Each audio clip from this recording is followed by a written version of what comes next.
저희 조코피TV는 썬팅 필름의 새로운 패러다임을 선사하는 T9 필름 신차 검수부터 장기 렌트 리스까지 모빌리티 서비스의 정수 카스페이스와 함께합니다. 네, 반갑습니다 여러분. 이제 프리뷰의 계절이 돌아왔습니다. 얼추 플레이오프 1라운드 트리가 대충 완성이 돼가고 있고요. 스테픈 커리나 아멘 탐슨 혹은 지미 버틀러나 프레드 밴블릿이 아니라 디그린과 딜런 브룩스를 한번 메인 프로필로 꼽아봤습니다. 이 두 명의 대결로도 굉장히 웅장한 그런 이 매치업이 되지 않을까 싶은데, 딜런 브룩스는 멤피스 시절에 골든스테이트를 많이 상대한 적이 있죠. 네, 그리고 디그린도 항상 멤피스에 대해서는 날카로운 날을 세웠었는데 이 두 명이 또 만나게 됐습니다. 자, 골든스테이트는 7번 시드, 그리고 휴스턴 로켓츠는 2번 시드입니다. 일단 정규 시즌만 놓고 보자면 공격 레이팅은 휴스턴이 12위, 그리고 수비의 팀이었어요. 5위. 워리어스 역시도 수비의 팀이었습니다. 오펜시브 레이팅은 16위. 물론 버틀러 오고 나서는 훨씬 좋아졌지만 디펜시브 레이팅은 7위. 네, 애초에 굉장히 수비가 좋은 팀이었죠. 그래서 이 두 팀의 대결은 창과 창이라기보다는 방패와 방패의 대결이다. 이렇게 볼 수가 있겠습니다. 자, 서로 페이스도 비슷했습니다.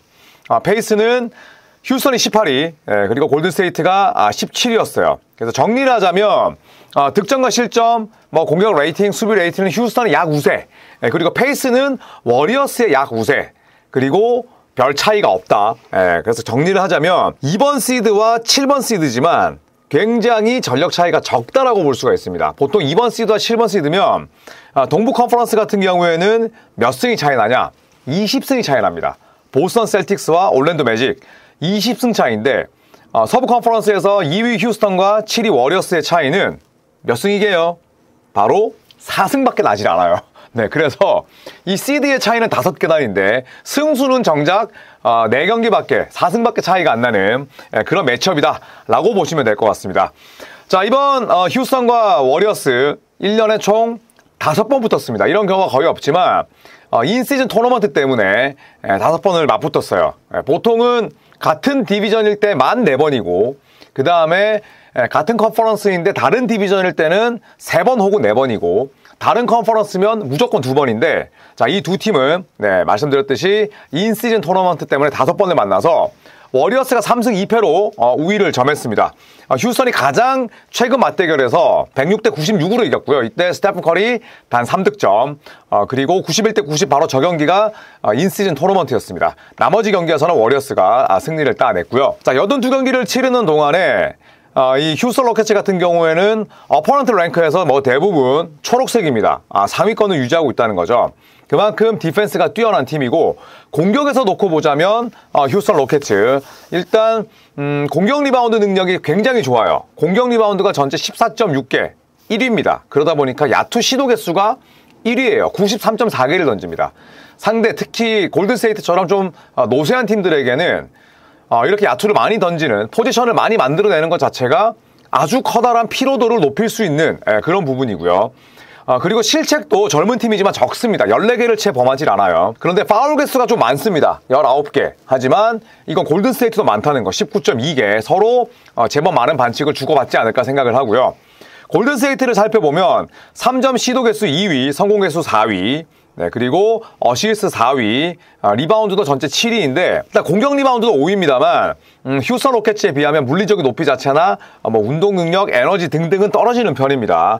자, 그리고 골든스테이트 워리어스의 3점 허용률 자체는 전체 18위이나 휴스턴 로켓츠의 3점 성공률 자체가 전체 21위다. 그러니까 휴스턴은 3점을 못 넣는 팀이고 골든스테이트는 3점을 좀 다소 높은 확률로 내주는 팀이지만, 이 시리즈를 통해서는 워리어스의 이런 약점들이 크게 드러나지 않을 수 있다. 이 정도로 해석을 할 수가 있겠습니다. 자, 그리고 휴스턴 로켓츠, 프레드 밴블릿, 젤런 그린, 아멘 탐슨, 딜런 브룩스 등등이 대부분 건강을 유지했습니다. 밴블릿이 22경기 빠졌지, 젤런 그린이나 또 아멘 탐슨, 또 딜런 브룩스, 알퍼렌 센군 전부 다 최소 69경기 이상 뛰었습니다. 다만 주전과 벤치의 기량 격차 혹은 로테이션 자체가 풍부하다고 볼 수는 없어요.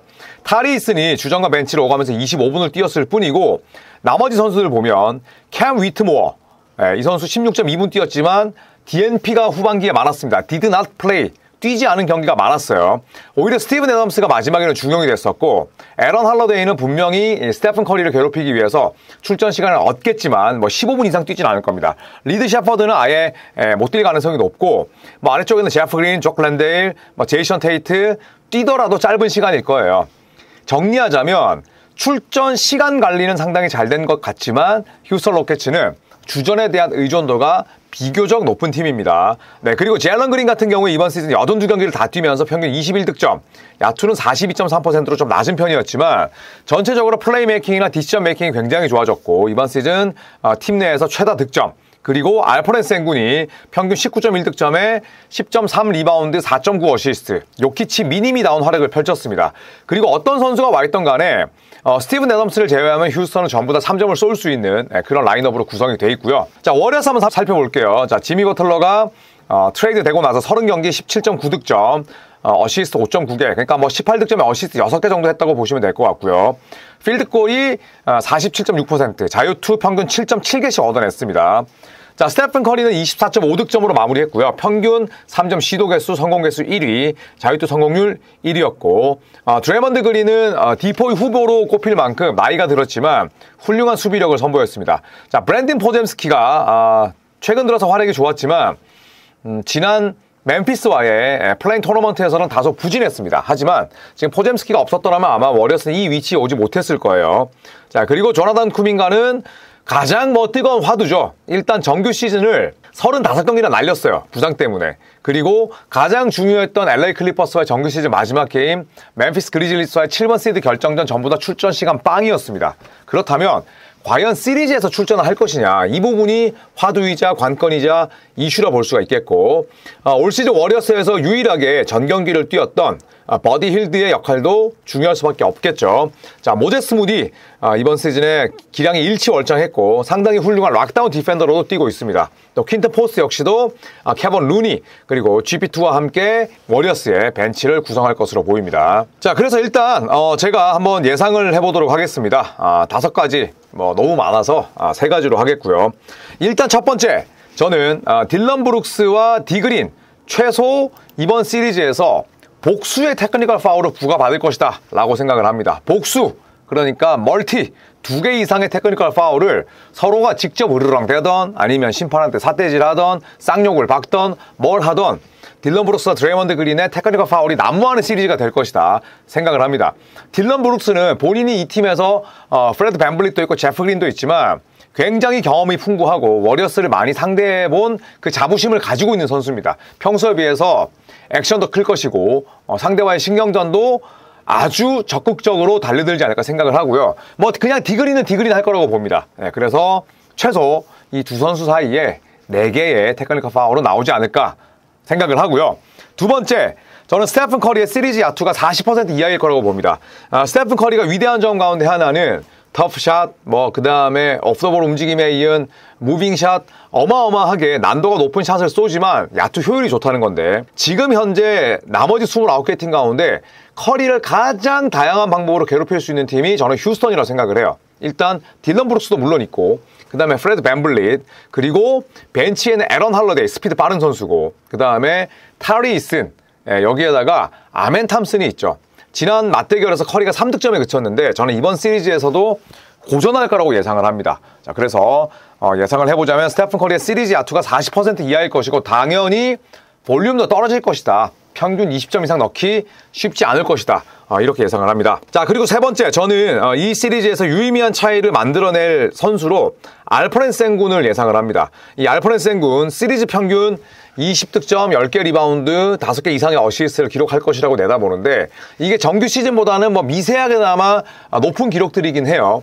그런데 플레이오프에서 특히나 알퍼렌 센군처럼 경험이 없는 선수들은 꼬라박기 십상입니다. 하지만 저는 워리어스의 낮은 높이를 이 알퍼렌 센군 특유의 기술과 또 아주 여유로운 움직임으로 잘 공략하지 않을까 생각을 해서 저는 알퍼렌 센군의 시리즈 평균 기록이 20-15, 이 엘리트 수치잖아요. 충분히 기록할 거라고 생각을 합니다. 고로 이 시리즈 저는 휴스턴인 7, 휴스턴이 정말 고생 끝에, 고전 끝에 7차전을 승리로 잡아내면서 워리어스를 1라운드 만에 탈락시킬 것이다 라고 예상을 합니다. 자, 많은 분들께서 아이씨 부두술 거네 형, 뭐 골든스테이트 올라가려고 일부러, 저는 그렇게 복잡다단한 사람이 아닙니다. 그리고 저는 제 명예와 제 이름값이 제일 중요합니다. 저는 플레이오프에서 잃어버린 명예를 찾고 싶어요. 정말 제 진심을 다해서 거꾸로 가고, 저는 그렇게 복합적인 사고를 할 수가 없는 사람이에요. 진심으로 이 경기는, 이 시리즈는 저는 휴스턴이 이길 거라고 생각을 합니다. 뭐 제가 이렇게 예상을 하면 많은 워리어스 팬들은 또 좋아하실 테니까 뭐 서로 피해가지 않는 선에서 가장 합리적인 결과가 아닐까 생각을 합니다. 고로 휴스턴 로켓츠의 2라운드 진출을 예상하면서 이 시리즈의 전망은 여기서 마무리하도록 하겠습니다. 저는 뭐 여러분께서 이걸 보실 때쯤이면 이제 짐을 싸고 있지 않을까 하는데, 미국 가서도 제가 뭐 영상 리뷰는 하지 못하겠지만 최대한 현지에 있는 소식들 묶어서 워리어스든 뭐 어떤 팀이 됐던 리뷰를 열심히 할 테니까요. 제가 미국 출장 가는 동안 또 더 많은 사랑을 부탁드리겠습니다. 자, 이제 플레이오프가 시작됐습니다. 플레이오프는 조코피와 함께 해주시길 바라면서 구독과 좋아요, 알림 설정도 꽉 눌러주시면 너무너무 감사하겠습니다.